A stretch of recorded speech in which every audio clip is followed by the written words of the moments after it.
就这19年以后啊，记住这个车，不管是 CT5还是 CT6，上回说15万公里左右响，话说早了，他这车8万多公里就出现了响声。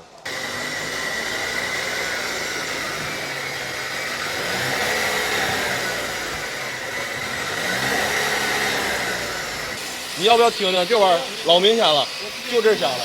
这10档的啊，从外形看，这跟8档的大差不差。但是该咋不咋的啊，这10档呢配个马甲。有没有人知道这马甲它是干啥的？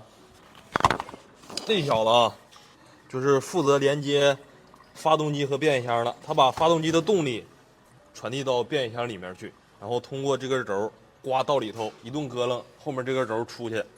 这小子犯病啊，一般就是出现抖动的情况，在8速上，这小子是通病。但是现在10档，因为是新出的嘛，还没发现它有什么问题，也有可能是公里数少，这个还有待检验呢。咱再看它这个油，它这个油是2天前刚换的，现在就已经是这个颜色、这个程度了。这10档跟8档跟9档一样的，这通用变速箱。这磨损的都挺严重啊，这车估计5万公里就得换变速箱油了。这个凯迪拉克啊，基本上全系车型都带油底壳的，换油的时候要把这个油底壳拆掉，因为它这个油底壳你看到了吗？它有一个变速箱油的溢流管，它这个车啊，这个变速箱没有设计放油螺丝，你光拧下面这个螺丝放油，只能放出来1/4的油，里面啊。还有2/4的油放不掉，剩下1/4的油在这个变速器里面，这个是放不掉的。重力换只能是把油底壳里面的油换掉，然后这个是变速箱的滤网，在换油的时候要把它换掉。快来，看不上这小子炸刺儿了，全都是磨出来的铁渣子。等会儿告诉你们这个铁渣子是从哪儿来的。它这是刚做的保养，新换的滤网，这滤网这个表面还是一层铁渣子。这个就是它这个变速箱的阀体，是控制换挡了。它这个里面磨损之后，磨出来的铁粉就容易搅到阀体里面。看这个一个一个圆的了吗？这里面走的都是阀芯儿。如果说不及时处理啊，这阀芯儿就容易磨了。磨了之后，这阀体啊就不好弄了，就危险了。哎呦我操，刮帮子了吗？这不看不看这嘎这丝儿？这是磨下来的。看看这个齿啊，看明白了吗？我去，来吧，主角登场了。还是你手法行啊！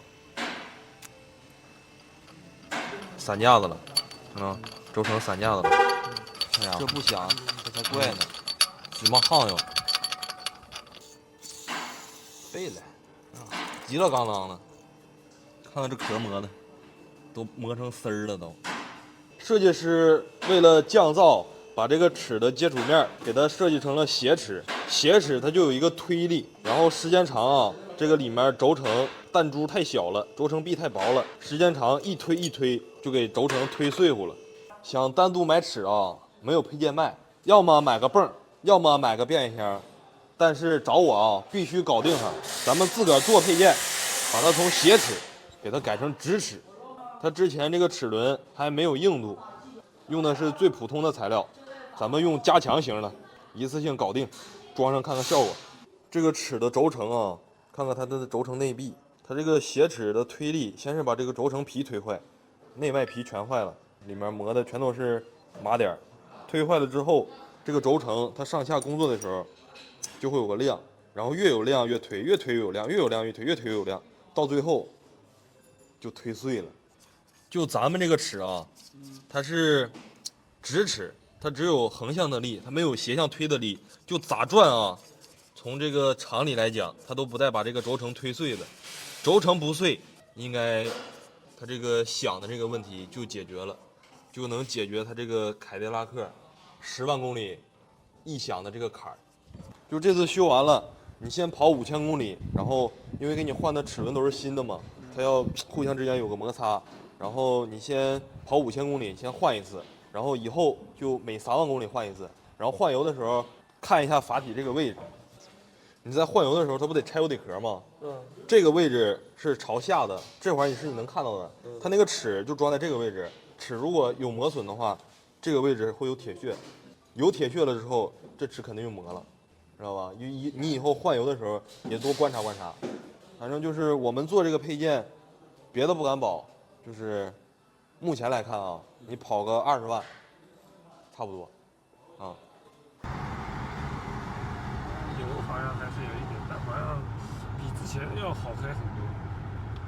我感觉怎么感觉坐着比之前猛呢？你开着感觉比之前有劲儿吗？有劲。起步的时候。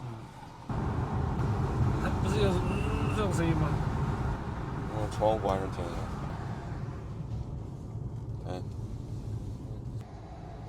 确实有劲，抬头了，对的，抬头了，感觉抬头了。怎么样？还满意不？还可以，我觉得还挺好。开着感觉比之前有劲儿，那都抬头了，那发动机。好了，那算账吧，算账吧。